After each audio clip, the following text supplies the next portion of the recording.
Good morning aspirants. Sorry, कुछ health issues की वजह से मैं रेगुलर वीडियोस नहीं डाल पा रही थी, बट आज सोन माटिकटान जो हमारा कहानी है उसका सारांश मैं आप लोगों के साथ शेयर कर रही हूँ। आई होप आप इसे पसंद करेंगे। इसके लेखक हैं BN औदार, भोगनाथ औदार, जिनका जन्म स्थान है चेटर, रामगढ़, जिला हजारीबाग। जन्म तिथि है सितंबर 1952। कहानी के मुख्य पात्र हैं रवि, रवि की आजी, दादी, रवि का परिवार, गांव के पढ़े लिखे लोग और नवयुवक। कहानी का सारांश कुछ इस प्रकार है। खूबे झलफल, झलफले पहर मतलब सुबह का समय था। रवि अपने घर से शहर जाने की खातिर बाहर आया और अपनी दादी को गोड़ लगा, मतलब पैर छूकर प्रणाम करता है। तभी उसकी दादी आई और कांदा कांदी होकर बोली, जाओ बेटा सुखे रह, लेकिन फिर घुर वापस आवेले जो, मतलब जाओ लेकिन फिर वापस जाने के लिए जाओ। यह बात सुनकर रवि का भी आंखें भर आया और एक मुहूर्त उसे दादी का बात फिर घुर आवेले जो याद आता है और रवि सोचता है कि दादी क्यों ऐसा लेपटुआ बात कहलिक। मतलब वो सोचता है कि दादी आखिर ऐसा बोली क्यों कि शहर जाओ लेकिन वापस आने के लिए जाओ। रवि ये भी सोचता है कि कोई तो इस बात का तर्क होगा, इसलिए उसकी दादी ने ये बात कही। रवि के आजी इहले ऐसन लपटेउआ बात कहल जे ओकर घर ओकर बूढ़ा छोड़ कोई नाय रहल गेल है। मतलब रवि की दादी ने ऐसा इसलिए कहा क्योंकि अब उसके घर में उसके बूढ़ा को छोड़कर कोई भी नहीं रह गया था। आजी का ऐसा कहने के पीछे कारण ये था कि वो बूढ़ा बूढ़ी के 3 बेटे थे और तीनों बहुत ही बुद्धिमान थे। बूढ़ा बूढ़ी जोतवैया थे, इसीलिए वे बेटा सबको मन भर पढ़ैला। बड़का बेटा डॉक्टरी करके शहर में जा बसा था और मंझला एग्रीकल्चर विभाग में नौकरी पाके वो भी शहर में ही बस गया था। छोटका जो कि उनका छोटा बेटा था, श्रम एवं समाज कल्याण में MA करके शहरी बाबू बन गया था और वो भी शहर में ही बस गया था और एक भी बूढ़ा बूढ़ी के बच्चे गांव वापस नहीं आए थे। मतलब जो लोग शहर गए, शहर में ही पढ़े और वहीं पे जा बसे, वो लोग बूढ़ा बूढ़ी को देखने तक नहीं आते थे। सिर्फ बूढ़ा बूढ़ी ही नहीं, गांव के और भी पढ़े लिखे नवयुवक शहर चले गए थे और गांव बिल्कुल सुनसान लगने लगा था। इस वजह से उसकी दादी ने, रवि की दादी ने रवि को ऐसा कहा था कि शहर जाओ लेकिन वापस जाने के लिए जाओ। उस गांव में बूढ़ा बूढ़ी खोक खोक के रहते थे। कभी पढ़वैया छोड़ा भेटा भी जाता था तो ऐसा बुझाता था जैसे गांव में कोई नहीं है, क्योंकि वैसे भी पढ़ने लिखने वाले बच्चे तो आजकल अकेले ही रहते हैं। बूढ़ा बूढ़ी आगे सोचते हैं कि जब उनका बड़ा बेटा डॉक्टरी करके शहर से वापस आया तो उसकी माँ ने पूछा, तब तोय घरे रहबे बेटा। यह बात सुनकर उसका बड़ा बेटा अपनी माँ को गुस्से से देखा और बोला, तोय की बोलो हम आए, हम यहे खातिर डॉक्टरी पढ़ ले ही जे उजरल पजरल गांव के रह के अपन जिंदगी सड़ावब। मतलब क्या हम इसलिए डॉक्टरी किए हैं कि ये सड़ा गांव में रहें और अपना जिंदगी खराब करें। तब फिर माँ बोली, तो आए बेटा, हिया बेमराहा काम न खाओ, हियो तो तोर काम पसरल हो।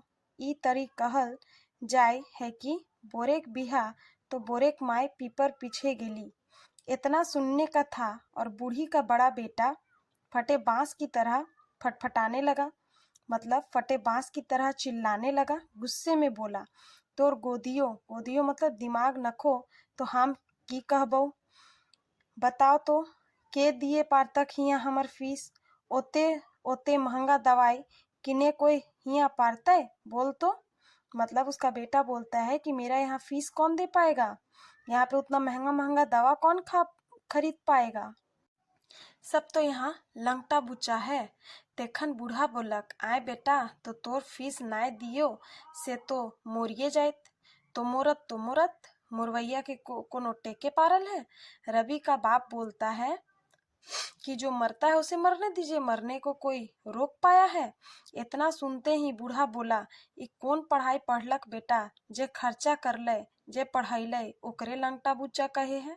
मतलब गरीब कहता है जे गांव के माटी धूरा में खेल के बड़ा हुआ, जिस गांव का अन्न खाकर सवांग पाया, सवांग मतलब हट्टा कट्टा नौजवान हुआ और बुद्धि पाया, आज वही गांव उसे खराब लगने लगा। वाह रे बेटा, ई कैसन पढ़ाई लगवे रे।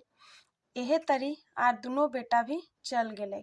रवि उसी बड़े बेटे का बड़ा बेटा रहल, मतलब रवि उसी बड़े बेटे डॉक्टर का बड़ा बेटा था।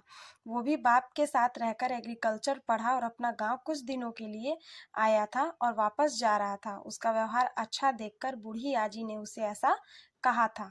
रवि शहर गेलक और आजी दादी की बात जाकर भूल जाता है। लेकिन एक दिन रवि को सपने में अपनी दादी को देखता है, जो बहुत बीमार थी और पूछ रही थी कि रवि से, तथु नाय घुरबे बेटा, आइबे गाँव, तोर जरूरत होई गाँव के बेटा। मतलब वो सपने में देखता है कि उसकी आजी उसे बुला रही है। रवि घबरा उठता है और रात भर उसे नींद नहीं आता है। होए बिहान रवि अपने माता पिता को कहता है, आजी के पास गांव जा रहा हूँ, वहीं अपने घर में रह के गाँव के लोगों की सेवा करूँगा। हमर पढ़ाइयों तो ऐसने है खेती बाड़ी के, शहर में हमर की काम, और अपने गांव में जाकर सेवा करब। मतलब रवि सुबह हुआ और अपने माँ बाप को बताता है कि वह गांव जा रहा है और गांव में ही रहकर अब उनकी सेवा पानी करेगा।